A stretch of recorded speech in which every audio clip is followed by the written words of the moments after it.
¿Qué tal? Buenos días. Bienvenidos a Risobi, que es el espacio que está acogiendo hoy la presentación del libro del fantasma, que es la 40 coautoría de Lapsos de Toledo, España, dirigido por la doctora Cristina Jarque. Hoy vamos a tener el gusto y el placer de presentar algunos textos en torno a este libro y pues le agradecemos a Norma que nos haya posibilitado acogernos en este espacio para poder pensar un poco del orden de la clínica y de la teoría. Risobi es un espacio que también da al ojo a la escucha clínica. También hay práctica clínica aquí y pues les damos la bienvenida a todos. Norma, adelante. Gracias, Carlos. Pues es un gusto compartir este espacio para este tipo de eventos, sobre todo pues para la presentación del libro y tenerlos a ustedes como coautores, Carlos, o como autores del libro más bien. Y un agradecimiento también a Cristina Jarque por permitirme leer más adelante su texto. Y Risobi, pues bueno, es un grupo de especialistas en psicología y en psicoanálisis, donde dan atención a niños, adolescentes, adultos. Carlos forma parte pues, de este espacio también, y bienvenidos.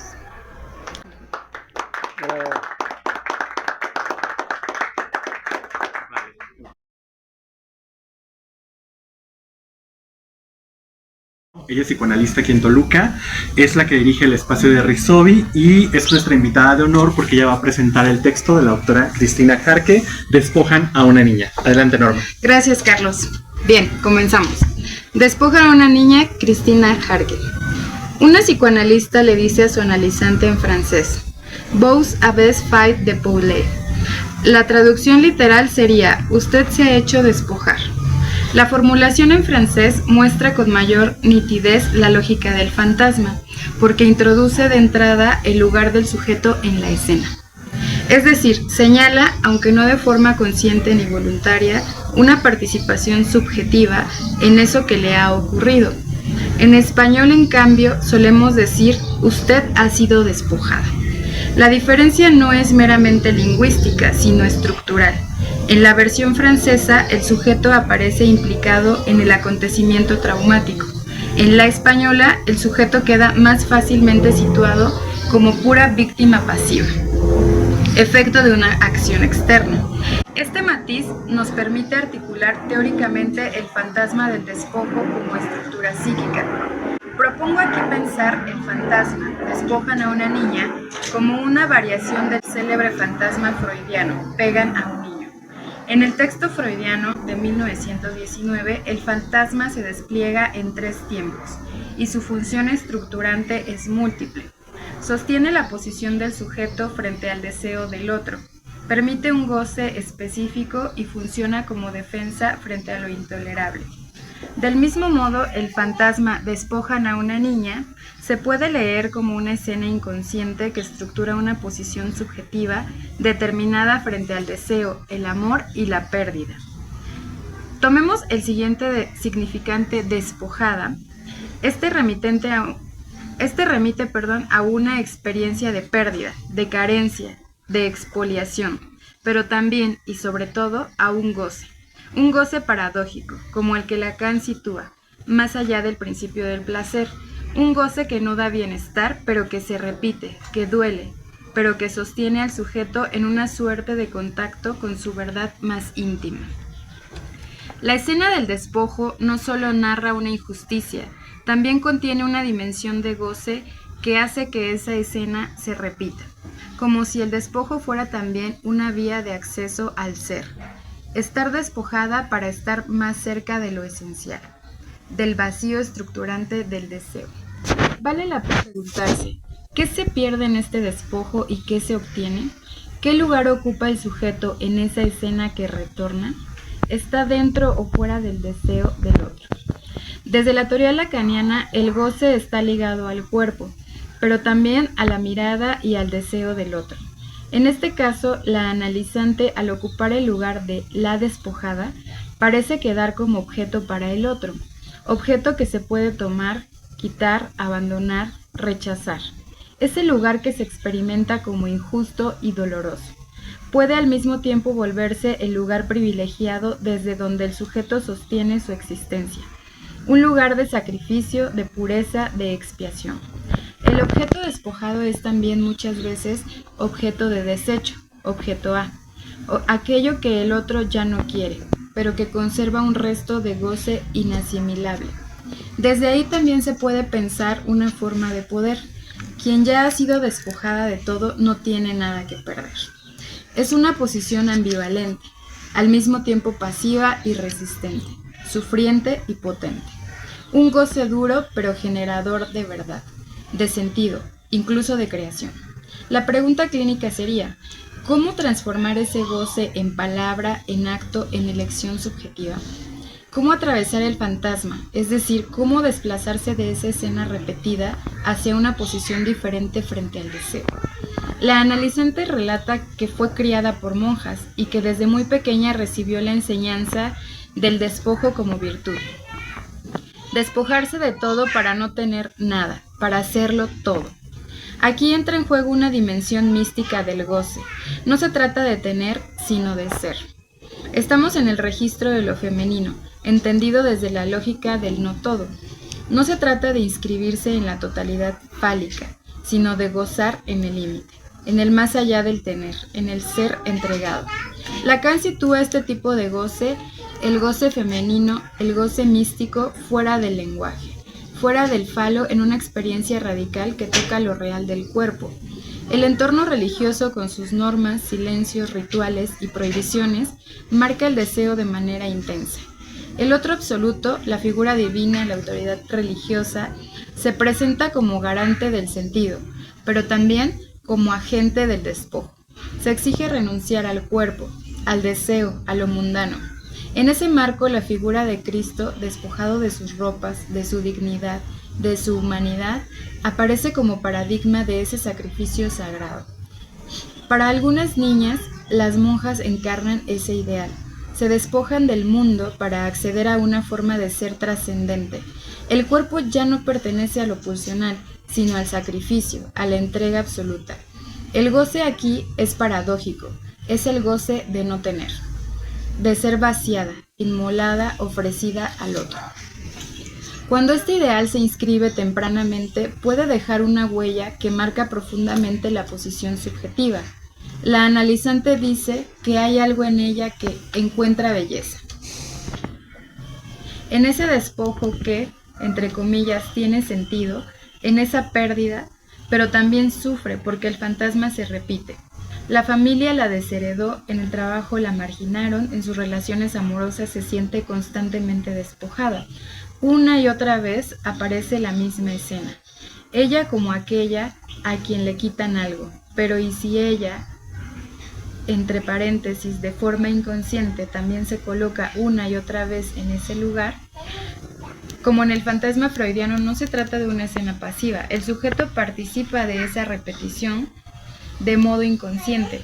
Ella no solo es despojada, sino que se hace despojar. El tratamiento analítico puede ayudar precisamente a reconocer este goce y su función en la estructura del sujeto, no para rechazarlo o condenarlo, sino para interrogarlo. ¿Qué le permitió sostener ese fantasma? ¿Qué le ofrecía? ¿Qué deseo propio quedó eclipsado por ese lugar de sacrificio? El primer paso no es abolir el fantasma, sino hacerlo legible, transformarlo en pregunta, en enigma, en material de trabajo subjetivo. Tal vez al atravesarlo, la analizante pueda pasar de ser objeto del deseo del otro a sujeto de su propio deseo. Eso implica duelo, porque hay una forma de placer en el sufrimiento conocido, pero también hay libertad en no repetir más el lugar de la víctima, del objeto abandonado, de la niña despojada. Resignificar no es negar la historia, sino reescribirla desde otro lugar. No se trata de borrar el despojo, sino de entender qué hizo con él y qué puede hacer hoy. El análisis permite, si se llega a ese punto, una restitución subjetiva, no para tenerlo perdido, sino para recuperar algo del deseo propio. ¿Qué quiere ella hoy? Solo por ella, no para los demás. ¿Qué puede elegir desde su singularidad y no desde la deuda con el otro? Esa fue la pregunta con la que terminamos la sesión, no una respuesta sino una apertura. el inicio de una nueva escena, en la que ya no sea necesario repetir eternamente el fantasma de despojan a una niña, sino poder escribir, quizá por primera vez, otra historia. Finalizó con unas reflexiones en torno a la herida de ser negado que entrelaza el mismo fantasma, el de ser despojado, la herida de ser negado. ¿Ha sentido usted que alguien lo ha negado? ¿Se ha sentido usted traicionado?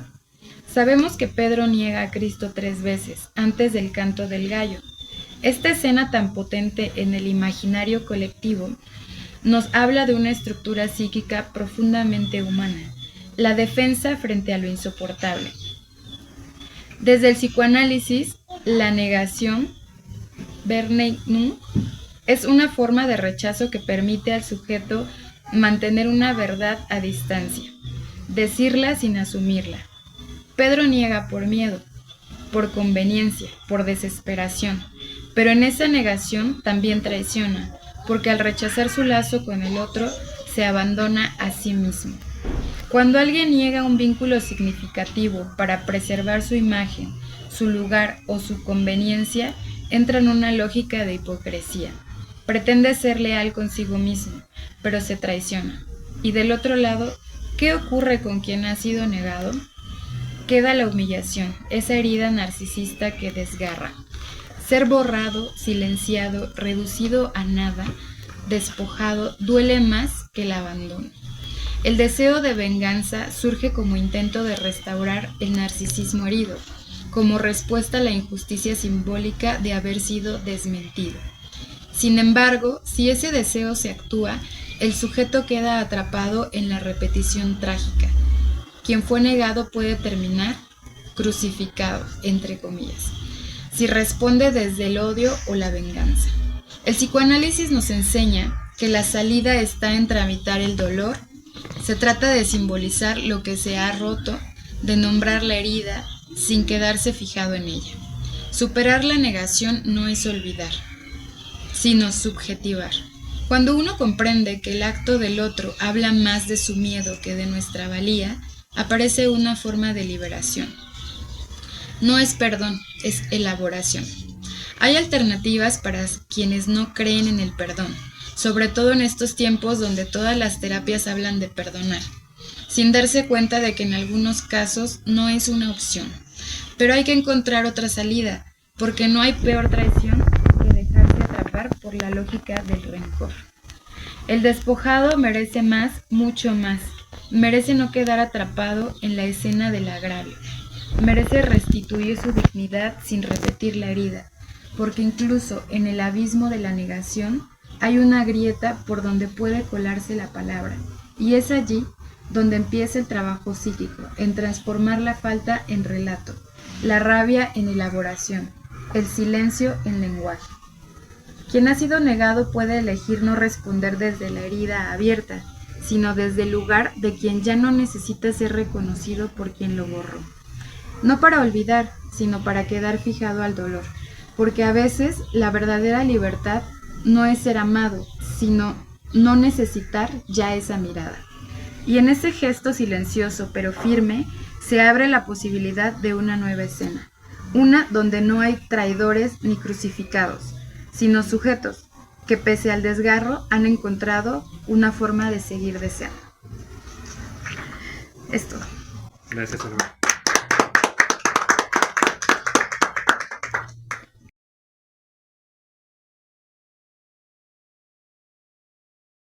El fantasma, el cuerpo y la escena interrumpida.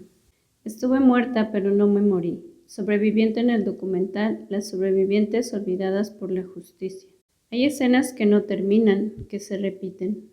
Se deforman, se callan, se susurran. Escenas que no están hechas para ser recordadas, pero se presentan con la fuerza de lo real. El intento de feminicidio no solo deja cicatrices en la piel, rompe con una continuidad psíquica, una narrativa vital, una escena subjetiva que sostenía la existencia. En este texto abrimos un diálogo entre el psicoanálisis y los feminismos para pensar esa ruptura. Nos situamos desde la escucha clínica, pero también desde el acompañamiento social y político. Nos dejamos interpelar por los testimonios de las mujeres que han sobrevivido a intentos de asesinato por razones de género, especialmente a través del documental Las sobrevivientes de Gloria Piña. Y nos preguntamos, ¿cómo se reescribe una vida después del quiebre? ¿Qué lugar tiene el fantasma, ese operador psíquico tan trabajado por Freud, Lacan y por mujeres psicoanalistas feministas, en estas escenas extremas de violencia? En psicoanálisis, el fantasma no es ilusión ni fantasía ingenua.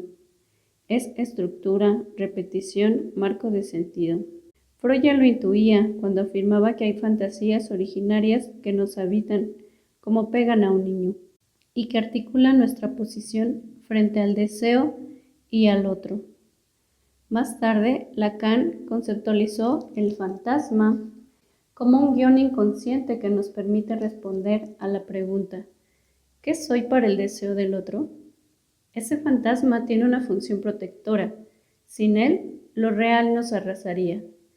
Pero cuando el otro, ese que debería ser amoroso, compañero, padre, pareja, se convierte en agresor, cuando el deseo se transforma en odio y el vínculo se convierte en violencia extrema, el fantasma se rompe. Lo real irrumpe, la escena se vuelve insoportable. Las mujeres que han sobrevivido a una tentativa de feminicidio no solo cargan con heridas físicas, cargan con escenas que ya no pueden sostener, con fragmentos de sí mismas que no saben dónde poner, con cuerpos que ya no les pertenecen del todo, con palabras que nadie quiere escuchar. Desde los aportes de autoras como Silvia Plechma, Rita Segato y Marcela Lagarde, sabemos que el cuerpo de las mujeres no es neutral. Es un territorio político, simbólico, afectivo. El cuerpo femenino ha sido históricamente apropiado, disciplinado, castigado. En la tentativa de feminicidio, esa lógica alcanza su expresión máxima. El deseo de destruir el cuerpo que escapa, que decide, que dice no. El cuerpo herido no solo lleva la marca de un acto violento, sino también la de un sistema que erotiza la sumisión, que normaliza el control, que permite que un hombre intente asesinar a una mujer por haber querido vivir su propia vida. El documental Las sobrevivientes nos enfrenta a esa realidad. No son historias aisladas, son parte de una estructura. El intento de feminicidio es la puesta en acto de un fantasma colectivo, la mujer como propiedad, como objeto de deseo, del cuerpo que debe obedecer o desaparecer. Pero hay algo que las sobrevivientes hacen que trastoca todo. Hablan, testimonian, se nombran. No se quedan en el lugar del objeto destruido, reescriben la escena. Esa palabra que emerge no es solo memoria, es también un acto político. Es una forma de subjetivación que rompe con el silencio estructural. En términos psicoanalíticos, podríamos decir que la palabra funda una nueva escena. La mujer al hablar se posiciona de nuevo como sujeto, reconstruye un relato posible, hace pasar el real por lo simbólico, no porque el trauma desaparezca, sino porque ahora hay un lazo desde el cual sostenerlo. La palabra compartida entre mujeres, en colectivos, en procesos terapéuticos, en la calle, en los tribunales, es lo que permite habitar el después. No hay reparación total, pero sí posibilidad de vida, porque vivir después del intento de feminicidio no es solo sobrevivir. Es reinventarse en el lenguaje, en el deseo, en los vínculos. Desde nuestra práctica clínica y social, sabemos que acompañar a una mujer sobreviviente implica mucho más que contener el dolor. Es estar dispuestas a escuchar el horror sin buscar respuestas rápidas. Es respetar los tiempos del cuerpo. Es no patologizar lo que en realidad es resistencia. Es sostener una escucha ética, una mirada crítica, una ternura radical. Acompañar la reescritura del fantasma no es intentar borrarlo, sino ayudar a tejer con él otra forma de vivir. Donde antes hubo silencio, ahora puede haber historia. Donde hubo horror, puede haber testimonio. Donde hubo control, puede nacer deseo. El fantasma, entendido desde el psicoanálisis, no desaparece, pero puede reconfigurarse. Y en esta reescritura el deseo tiene un lugar fundamental. No cualquier deseo, sino uno que aleje del mandato patriarcal, del deber ser, del amor romántico violento. Un deseo que se construye desde la libertad, la autonomía, la posibilidad de amar sin desaparecer. Las sobrevivientes nos enseñan que vivir después no es sencillo, pero es posible. Que su existencia es un acto de insumisión, que su palabra incomoda porque revela lo que muchos quieren seguir negando. Que en este país a muchas mujeres las quieren muertas por querer ser libres. Y aún así, ellas viven, nos miran, nos nombran, nos enseñan. Muchas gracias. Gracias.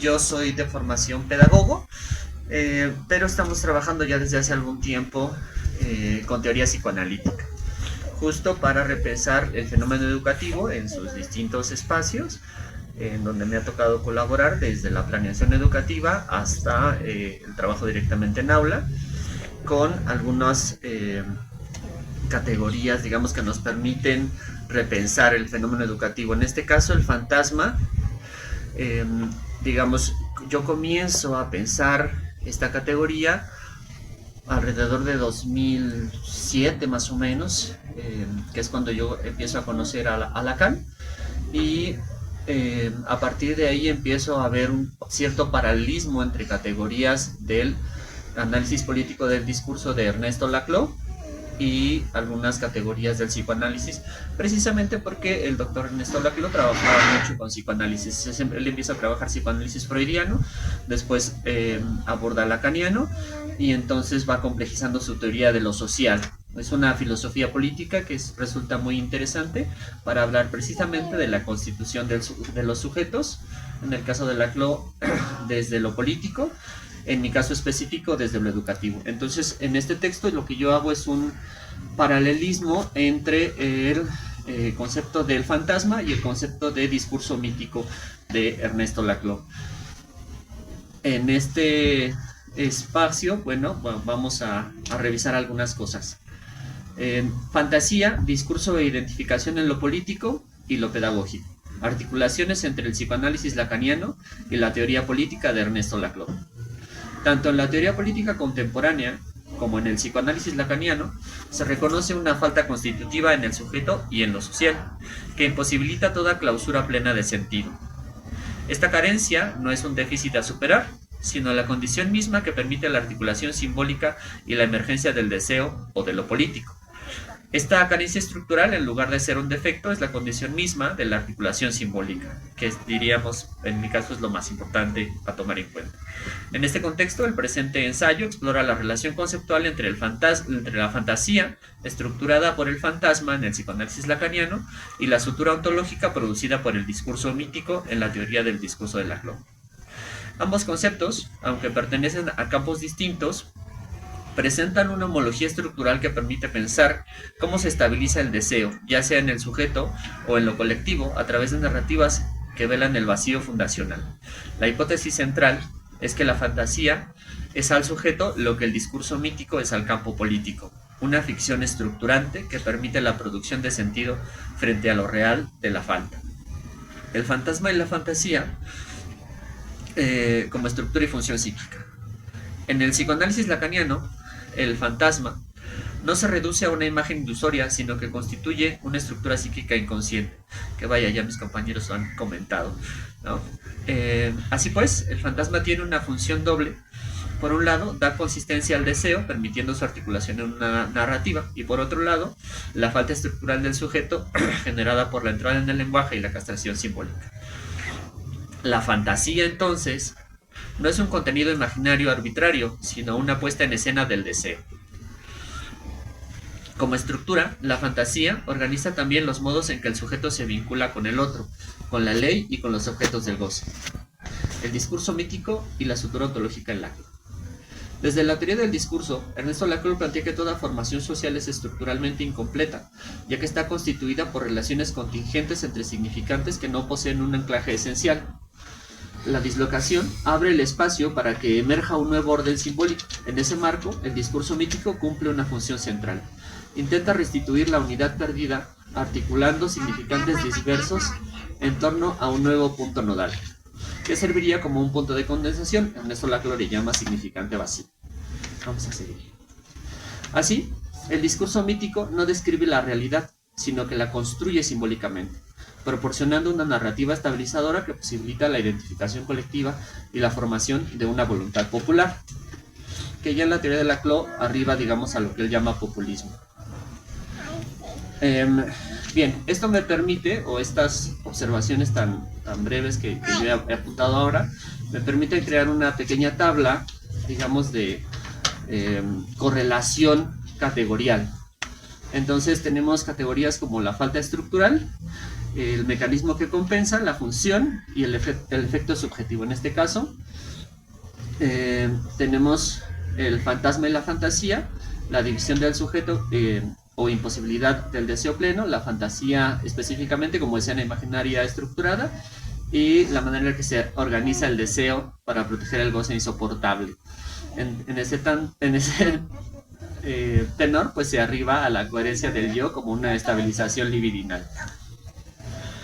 Ahora, siguiendo con teóricos, Slavoj Žižek denomina a la ideología como una fantasía social que organiza el goce y permite a los sujetos sostenerse frente al vacío simbólico. Sí, mi amor. En este sentido, el discurso mítico funciona como una fantasía ideológica que no solo estructura el campo del sentido político, sino que también permite la inversión libidinal del sujeto en un proyecto colectivo. Y es ahí donde yo comienzo entonces en el texto a revisar las convergencias y las disimilitudes que tienen estas categorías. Entonces, al final, lo que hago es una brevísima reflexión acerca de cómo estas categorías pueden ser muy importantes precisamente para leer el fenómeno educativo. Bravo, bravo.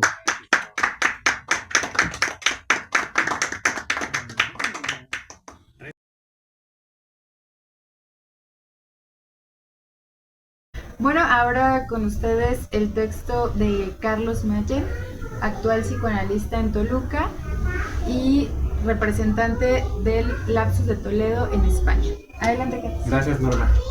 Bueno, pues el texto que yo voy a presentar tiene que ver con pensar un poco el fantasma en la clínica con niños.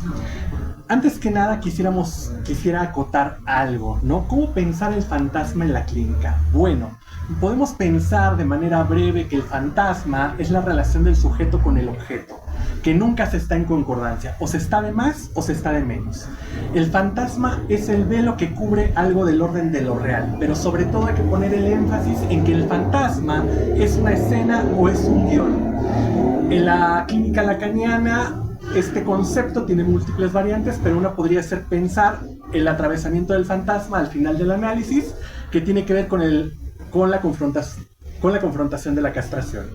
Pero ¿cómo pensar el fantasma en la clínica con niños? Esa es una parte que me parece importante pensar, porque es un concepto a construir, es algo que se construye en el niño y hay que poder ubicarlo. Cuando un niño llega a análisis, por medio del síntoma. El síntoma, al ponerse en escena, hace algo de la renuncia del orden parental. Ahí está el punto, ¿no? Entonces, ¿qué pasa? Que cuando trabajamos con niños tenemos que pensar los tiempos constituyentes del niño. Pensar que los tiempos lógicos no es algo que corresponde a los tiempos cronológicos.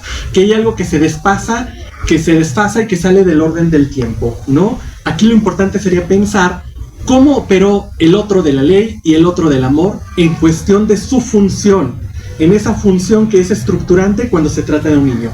Recordemos que un niño viene al mundo desde antes de nacer, ya está inscrito en una prehistoria donde va a desplegar una escena generacional donde los padres, los abuelos, la madre han inscrito ciertos significantes, ¿no? Entonces, para pensar este texto, lo primero que articulé fue rastrear un poco a partir de Freud dónde podemos pensar el fantasma. Y un primer punto es a partir de la fantasía. La fantasía es lo que permite el reordenamiento del sujeto ante lo vivido. Es decir, puede ser algo en orden de lo traumático, como era el caso de las histéricas, donde a partir del síntoma denunciaban algo del orden del trauma. Pero aquí Freud, es importante recordar que abandona la teoría del trauma para dar paso a la teoría de la fantasía, donde lo que se juega es la realidad psíquica. Más allá de si es verdad o no, el acento está en la realidad psíquica, que es una realidad psíquica donde algo está desfigurado, donde algo está desfasado y se va a manifestar por medio del síntoma, por medio del lapsus, por medio del chiste y en el caso del niño por medio del juego, ¿no? Entonces ahí vamos a ir poniendo el acento. Entonces el fantasma es un guión subjetivo que nos va a permitir pensar cómo un niño va a desplegar ese escenario en el consultorio, qué es lo que nos va a traer para mostrar y qué es lo que va a poner en escena. Pero, ¿cómo será este constructo del fantasma en la clínica con niños? Bueno, pensemos en operaciones lógicas. Yo lo que propongo es que el fantasma en la clínica con niños es el resultado de las operaciones lógicas de la alienación y la separación. La alienación es ese primer tiempo donde el niño está sujeto al deseo del otro, y la separación tiene que ver con ese corte, con ese interdicto, donde el padre hace un corte entre madre e hijo y produce que el niño sea un sujeto deseante, que sea un sujeto a las leyes del deseo y del lenguaje, ¿no? Entonces, justamente cuando hay ese corte de separación, caen los elementos del fantasma. Es decir, podemos pensar el sujeto barrado, el punzón o l'usage y el objeto A, ¿no? Que esa es una relación que se da ahí. Entonces, para Lacan, el fantasma tiene que ver, aparte de una escena, de un guión, tiene que ver con una frase. Esta frase yo la pensaba a partir del análisis del pequeño Hans. En el pequeño Hans podemos encontrar en ese historial múltiples observaciones donde lo que hace Hans es montar escenas que denuncian algo del orden de la palabra, que va a poner en juego lo que para él es la relación con la madre. ¿Qué es lo que está en juego? La relación de goce con la madre. Y eso es algo que lo angustia y por eso recurre al mito, recurre a la fantasía para poder tramitar, domesticar y hacer algo del orden de la diferencia, ¿no? Entonces, ahí por eso es que vamos a tomar el fantasma como una frase. Entonces, en la clínica con niños, el niño manifiesta el fantasma con ese imposible. El niño juega con ese pretérito imperfecto, juguemos a que yo era, que tiene que ver con juguemos a algo que no soy. Entonces, posibilita montar una escena que viene de lo real. Y eso es importante, porque no es lo mismo decir el mundo que la escena del mundo. Ahí hay una diferencia, ¿no? Porque si el sujeto se confrontara con lo real, lo que tendríamos es un goce excesivo que volvería una angustia insoportable y que sería aplastante. Entonces, eso lo articulo con algo en torno a la demanda. Es decir, ¿qué pasa en esta cuestión de la demanda? Que bueno, que toda demanda es demanda de amor. Pero, ¿cómo se juega eso? Ah, bueno, pensar que el niño, cuando está ante la demanda del otro, viene la pregunta, ¿qué me quiere? Y esa pregunta va a orientar mucho nuestra praxis, porque ahí es donde el niño se puede colocar a saber qué representa para el otro. Es decir, ¿soy un objeto de amor o soy un objeto de goce? El problema es que si el niño se ve confrontado como un objeto de goce, sabe que eso representaría la anulación completa de la subjetividad y por lo tanto la no existencia y no la articulación de algo del orden de lo deseante, ¿no? Pensemos en esto que Lacan trabaja en el seminario 11 de los 4 conceptos fundamentales del psicoanálisis. Él plantea el concepto de la mantis religiosa y en esa puntuación lo que hace es decir, imaginemos que de repente el sujeto se confronta con esta gran mantis, que puede ser ese gran otro, y justamente cuando ve la mirada, lo que ve en los ojos de la mantis es reflejado el macho ante ella. Entonces, ¿qué significa? Que hay una gran angustia porque sabe que lo va a devorar y le va a arrancar la cabeza, ¿no? Entonces, el fantasma en la clínica de niños tiene la función de poner a distancia al goce del otro, hacer algo con la castración materna. Es poner una distancia que le permita quedar fuera de algo que lo aplasta, de algo que lo reintegraría antes de todo sistema significante, ¿no? Entonces, la función del fantasma en la clínica de niños es poder acotar el goce del otro. Un goce que quede acotado, que quede supeditado a la función del nombre del Padre. Entonces, esa es la función del fantasma en la clínica de Comenius. Muchas gracias. Bravo, bravo.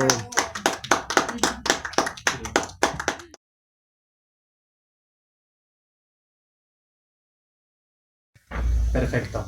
Bueno, a continuación tenemos a Daniel Arismendi. Él es psicoanalista en Toluca y es actual representante de los monólogos femeninos aquí en México. Adelante, Daniel. Muchas gracias, Carlos. Pues bueno, el texto que les voy a leer el día de hoy, que está en el libro de Fantasma, tiene mucho que ver con mi práctica docente diaria. Es decir, siempre la verdad es que cuando escribo, me gusta hacerlo desde aquello a lo que me enfrento diario, aquello a lo que veo en mi práctica docente. El texto se llama Entre fantasmas y cuerpos, lleva por subtítulo La docencia frente al alumno que irrumpe. Inicio con una cita de Lacan, del Seminario 11, que dice: el fantasma es la puesta en escena que permite al sujeto sostenerse en su relación con el deseo del otro. Bien sabemos que la práctica docente en los últimos años ha tenido que soportar diferentes ataques que vienen desde los mismos alumnos y padres de familia. Estos ataques, entre ellos está el ser cuestionados sobre su capacidad docente, cuando los alumnos parecen no tener valores y respeto hacia la figura docente solo porque son los mismos padres quienes les inculcan esto. Y esto permea hasta dentro del aula. Los docentes ya no pueden aplicar consecuencias a la disciplina de la manera que se hacían antes, y que era parte fundamental de la formación como alumno, sobre todo en la adolescencia. Porque incluso, al menos aquí en México, hasta las oficinas gubernamentales del país están más preocupadas por la imagen hacia afuera de las escuelas que por lo que pasa dentro de ellas. Quienes sean docentes y puedan escuchar este texto no me van a dejar mentir que cada día es más difícil hacer frente a alumnos que son disruptivos, por la manera en cómo escalan sus actitudes dentro y fuera del salón de clases hacia la figura de autoridad que en esencia sigue representando a un docente. Mi punto de partida para poder abordar el tema del fantasma dentro de las aulas es el siguiente. Cuando un docente se ve frente a un alumno disruptivo, ¿qué pone en juego cuando ese alumno irrumpe la sesión de clase? ¿Y por qué ciertas conductas de nuestros alumnos nos afectan más allá del mal comportamiento? Planteo estas preguntas como un cruce entre la experiencia docente y la lectura psicoanalítica, teniendo al fantasma como una posible clave entre esto. Desde la perspectiva psicoanalítica, el fantasma, desarrollado por Freud y Lacan, no se refiere a un evento sobrenatural, sino más bien a una escena del inconsciente que se organiza por el deseo del sujeto. El fantasma no se puede ver, pero actúa, y muchas veces como docentes participamos en esas escenas dentro del salón de clases sin saberlo. No solo los alumnos traen consigo su fantasma, sino que nosotros también llevamos los nuestros. Y es en este cruce de fantasmas de alumnos y nuestros propios fantasmas donde se juega el lazo pedagógico. A mi punto de vista, el trabajo con este tema en la educación secundaria es más complicado que en cualquier otro nivel académico. Es en este donde el alumno deja de ser un niño y empieza a madurar su psique. Es aquí donde por procesos biológicos y neurológicos los alumnos se enfrentan a convertirse en jóvenes adultos y en donde empiezan a tomar las decisiones que afectarán su vida tanto académica como personal. Es aquí también en donde la labor docente se hace más complicada y en donde las irrupciones de clases se vuelven cada vez más cotidianas. Cuando un alumno irrumpe la sesión de clases no lo hace solamente con su cuerpo, sino también con una historia que lo antecede, con cierta carga afectiva que no siempre se puede transmitir con palabras. En ocasiones ese alumno llega a confrontarnos con algo de nuestra propia historia, con el deseo de enseñar, con mi concepción de límites, con la frustración que yo experimenté en ese momento, o que incluso con el cansancio que pueda llegar a tener. Entonces su presencia deja de ser solamente un problema de disciplina, sino que se convierte en un llamado a leer más allá del signo, a escuchar lo que no se dice, a observar al alumno y lo que hay detrás de ese momento, a sostener lo que se llega a escapar de control. Sin embargo, a pesar de esto, estoy convencido que el salón de clases no debe de ser un lugar en donde se normalice este tipo de erupciones que van más allá de lo disciplinar, ni de ser un lugar inmune a la realidad de los alumnos y del docente que se encuentra a cargo. La enseñanza no debe minimizarse solamente a transmitir contenidos, sino también a saber habitar el encuentro con el otro en su diferencia, incluso cuando esa diferencia duela o sea desconcertante. A veces el mayor desafío que involucra el ser docente es no caer en la tentación de rechazar a quien irrumpe, y en cambio preguntar qué es lo que se está mostrando de ese alumno de lo que no quiero ver. Desafortunadamente existen docentes que siguen convencidos que son una fuente inequívoca de conocimiento y que poner en tela de juicio su actuar frente a los alumnos es erróneo, mucho menos tomarnos un momento para hacer dicha reflexión frente al alumno que irrumpe. Convencido estoy que una de las grandes mejoras a nuestro quehacer docente viene de la autocrítica y de estar abiertos a sugerencias y nuevas estrategias a implementar en el aula por el bien de nuestro día a día y del buen desarrollo de nuestros alumnos. Si abordamos esta perspectiva, nuestro quehacer docente se vuelve un acto profundamente ético, no en el sentido moralizante de dar premios por lo correcto y castigos a lo que no es correcto, sino en el sentido que propone el psicoanálisis, un posicionamiento frente al deseo del otro y al propio. No se trata de siempre ceder a los caprichos y berrinches del alumno que irrumpe, ni de sostener una autoridad rígida que imponga sanciones y busca el silencio absoluto en su salón de clases a toda costa. La ética docente implica poder leer esa irrupción del alumno como una manifestación de algo que no tiene otro modo de manifestarse, algo que no ha sido simbolizado todavía y que busca, a veces como un grito desesperado, un lugar en el discurso. Ahí en donde la escuela o aquellas autoridades que no están dentro del salón de clases y carecen del contexto diario podrían ver una falla, el docente tiene la oportunidad de ver un sujeto en proceso, un sujeto deseante. Si bien señalaba Lacan en el seminario 11, que el sujeto no se reduce al individuo empírico, el sujeto al inconsciente es efecto del lenguaje. Por eso, el alumno que irrumpe no es simplemente un distractor que desborda al aula, sino un sujeto que habla a su manera desde una verdad que aún no termina de articularse. Ahora bien, trabajar éticamente con el rol del alumno involucra también el despojar de nuestro vocabulario docentes etiquetas tales como problemático, conflictivo, disruptivo. No porque esos términos no sirvan para hacer una descripción real de lo acontecido en el salón de clases, sino porque pueden arriesgar su singularidad. El alumno no es solo el destinatario de los temas y el contenido ver en la materia, sino es un sujeto en formación cuya relación con la enseñanza, la autoridad y con otros está atravesada por su historia, su contexto y sus propios fantasmas. Acompañar al alumno no significa resolverle la vida, pero sí sostener esta relación de donde sea posible para que algo diferente ocurra. Esto requiere un docente dispuesto a alojar, a esperar, a tolerar la incomodidad y a renunciar a la ilusión de un total control en su salón y de los que se encuentran dentro de él. En este punto la figura del docente puede evocar lo que Lacan denomina la posición del analista. Es aquel que, en lugar de saber por el otro, se coloca como causa de su deseo, sosteniendo el vacío necesario para que algo del sujeto emerja. ¿Y no es esta la finalidad de un docente? Por último, la docencia es una práctica que sostiene en una paradoja. Enseñar implica estructurar, ordenar, transmitir, pero también implica abrir un espacio de desestructura, en ese cruce entre la normativa y la erupción, entre lo esperado y lo que no, entre lo que se dice y lo que no. Se juega la importancia del vínculo educativo. Porque en el fondo, más allá de planeaciones y programas que se tienen para impartir las sesiones educativas, hay algo importante que se transmite en cada encuentro y en cada clase. El reconocimiento del otro sujeto, y tal vez es ahí, entre fantasmas y cuerpos, entre el silencio y palabras, en donde podamos vislumbrar el sentido más profundo de enseñar, que es sostener un lugar para que el sujeto pueda decir en sus propios términos algo de su verdad. Y más allá de esta última afirmación, es donde recae la importancia del docente en el aula. El nunca perder de vista que independientemente de los miles de obstáculos que están afuera del aula y que entorpecen esta labor, la parte más importante de la educación está en las manos de quienes están frente al grupo y nadie puede quitar ni restar esa importancia. Muchas gracias. Gracias. Bravo, bravo.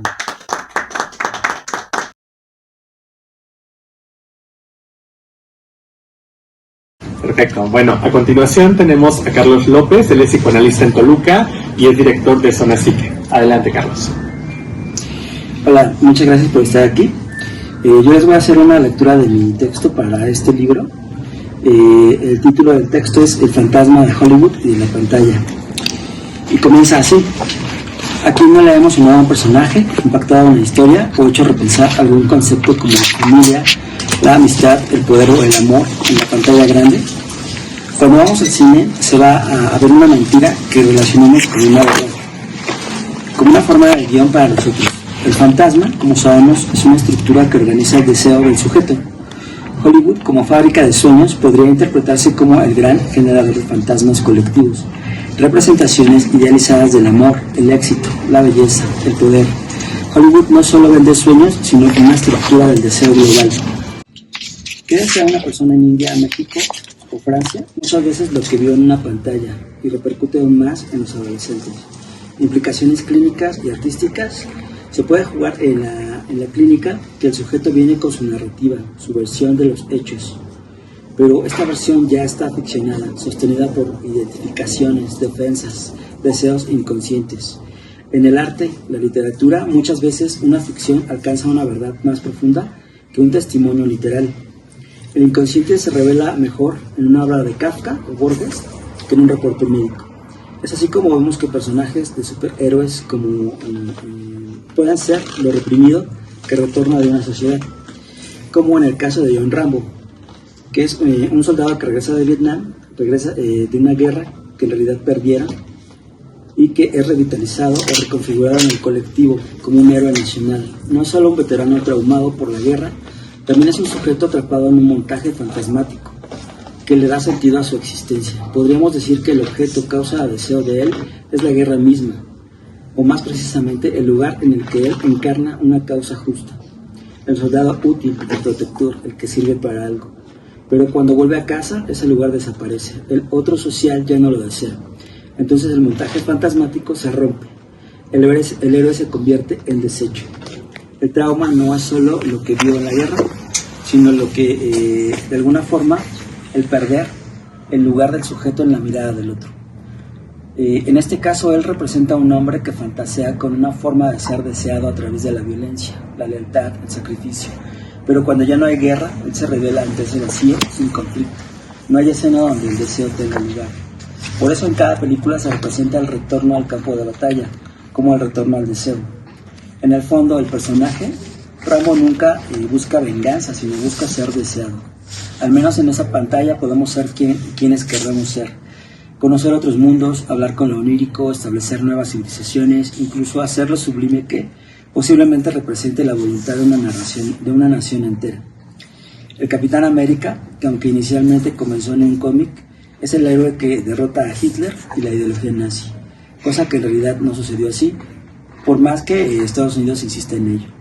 Los japoneses expresan toda su ira y poder de destrucción en los personajes del anime, el manga, y con las sagas de robots humanoides de magnitudes gigantescas como los mechas, Evangelion, Mobile Suit, Mazinger Z, la máquina funciona como una prolongación del cuerpo, pero también como un montaje fantasmático.